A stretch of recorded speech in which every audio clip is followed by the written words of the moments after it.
মিষ্টি খাওয়ার আগে মিষ্টি দেখেই যাদের মন খুশিতে ভরে ওঠে, আমি তাদের মধ্যে একজন। আর আমার দৃঢ় বিশ্বাস আমার মতো এরকম অনেকেই আছেন। সকলের কথা ভেবেই আমি আজকে মিষ্টির দারুণ একটা রেসিপি আপনাদের জন্য নিয়ে এসেছি।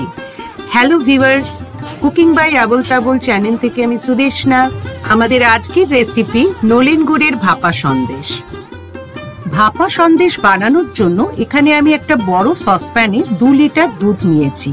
দুধটা এভাবে হাতা দিয়ে কন্টিনিউয়াসলি নাড়তে হবে এবং মিডিয়াম টু হাই হিটে এটা জাল দিয়ে নিতে হবে। দুধটা থেকে যেহেতু আমরা ছানা তৈরি করব, তাই এটা কিন্তু খুব ঘন করার দরকার নেই। দুধটা ভালোভাবে ফুটে উঠলে আমরা গ্যাসের সুইচটা অফ করে দিয়ে কিছুক্ষণ হাতা দিয়ে এইভাবে নাড়াচাড়া করে নেব। 4 টেবিল স্পুন জলের সাথে 4 টেবিল স্পুন সাদা ভিনিগার মিশিয়ে রেখেছিলাম। এবার এটা আস্তে আস্তে দুধের মধ্যে দিতে থাকবো যতক্ষণ পর্যন্ত না দুধ থেকে পুরোপুরি ছানাটা কেটে যায়। হোয়াইট ভিনিগারের পরিবর্তে লেবুর রস বা টক দই দিয়েও কিন্তু ছানা খুব ভালোভাবে কাটানো যায়। আমাদের চ্যানেলে রসগোল্লা দেখানোর সময় টক দই দিয়ে ছানা কাটানো আমি দেখিয়েছি। টক দই দিয়ে ছানা কাটানোর একটা অ্যাডভান্টেজ হলো ছানাটা কাটানোর পরে কিন্তু ধোয়ার আর প্রয়োজন হয় না, আর পরিমাণেও ছানাটা একটু বেশি হয়। আমরা দেখতে পাচ্ছি দুধ থেকে ছানাটা কেটে গেছে এবং ছানা ও ছানার জল সেপারেট হয়ে গেছে। এবার একটা বাটিতে বড় মুখোলা ছাঁকনির উপর একটা সুতির কাপড় বিছিয়ে দিলাম। ছানার জলটা ছানা থেকে যাতে সেপারেট করে নিতে পারি। ছানার এই জলটা এমনি খাওয়াও যেমন উপকারী, তেমনি ছানার জলটা ফেলে দেবেন না কখনোই, কারণ এই দিয়ে যদি রুটি বা পরোটা বানান তার ভীষণ ভালো টেস্ট হবে। এছাড়া যে কোনো রান্নাও যদি করেন, আমি সেদিন চিকেন ড্রামস্টিক করেছিলাম, এত ভালো খেতে হয়েছিল যে কি বলবো। এছাড়া ডাল বা তরকারি বানাতেও কিন্তু এই ছানার জলটা ইউজ করতে পারেন, একটা দারুণ ভালো টেস্ট আসে। কাপড়ের মধ্যে ছানাটা খুব ভালো করে মুড়িয়ে নিয়ে জলটা ঝরিয়ে নিয়েছি। এবার এর মধ্যে জল দিয়ে ধুয়ে নিতে হবে যাতে ভিনিগারের কোনো রকম টেস্ট আর না থাকে। লেবু দিয়ে ছানা কাটালেও কিন্তু এই একই পদ্ধতিতে ছানাটা জল দিয়ে ভালো করে ধুয়ে নিতে হবে।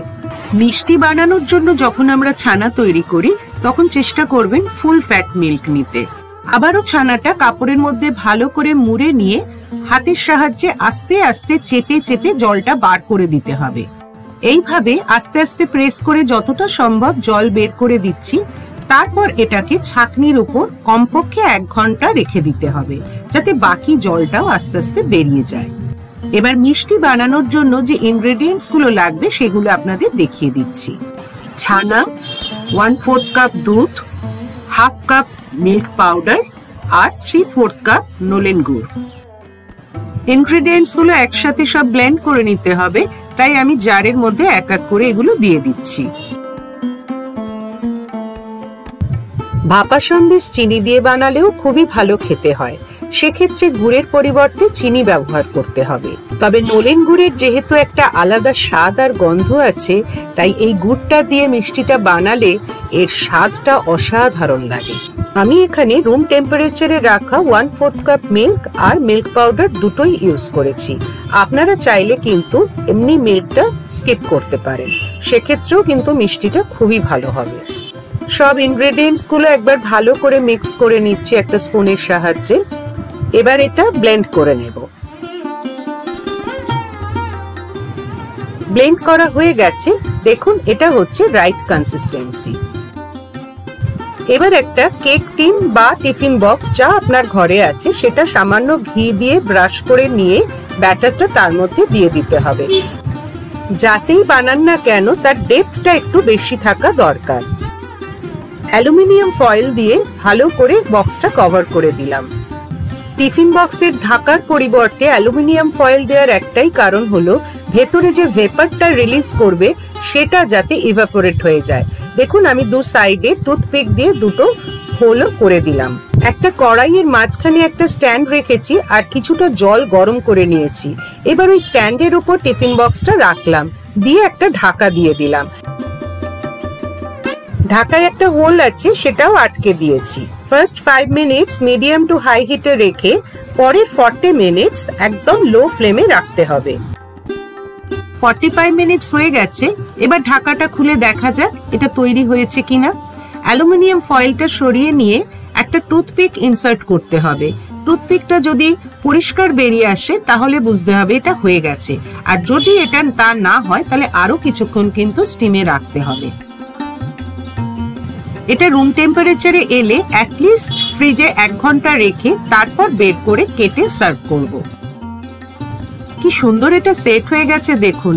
এবার একটা ছুরির সাহায্যে এটা ডিমোল্ড করে নিতে হবে। কড়াইতে বক্সটা দেওয়ার সময় একটা কথা আমার বলা হয়নি, সেটা হলো জলটা এমন পরিমাণে নিতে হবে যাতে নাকি টিফিন বক্সের নিচে জলটা থাকে। জলটা যদি বেশি হয়ে টিফিন বক্সের মধ্যে ঢুকে যায় তাহলে কিন্তু জিনিসটা খারাপ হয়ে যাবে। এবার একটা বড় প্লেটের মধ্যে টিফিন বক্সটা এইভাবে উল্টে নিলাম। খুব হালকা ভাবে এটা টোকা দিলেই বক্স থেকে বেরিয়ে আসবে। দেখুন কি সুন্দর দেখতে লাগছে। এবার ছুরি দিয়ে পছন্দ মতো শেপে এটা কেটে নিতে হবে। মিষ্টিটা যে শুধু দেখতেই ভালো হয়েছে তা কিন্তু নয়, যাদের খাইয়েছি তারা কিন্তু খুব অ্যাপ্রিসিয়েট করেছে। কাজেই আপনারাও কিন্তু বাড়িতে এরকম সুন্দর একটা মিষ্টি অনায়াসেই বানিয়ে ফেলতে পারেন। সন্দেশ তো সারা বছর চিনি দিয়ে বানাতেই পারেন, তবে যতদিন নলেন গুড় পাওয়া যাচ্ছে একদিন এটা বাড়িতে ট্রাই করতে পারেন।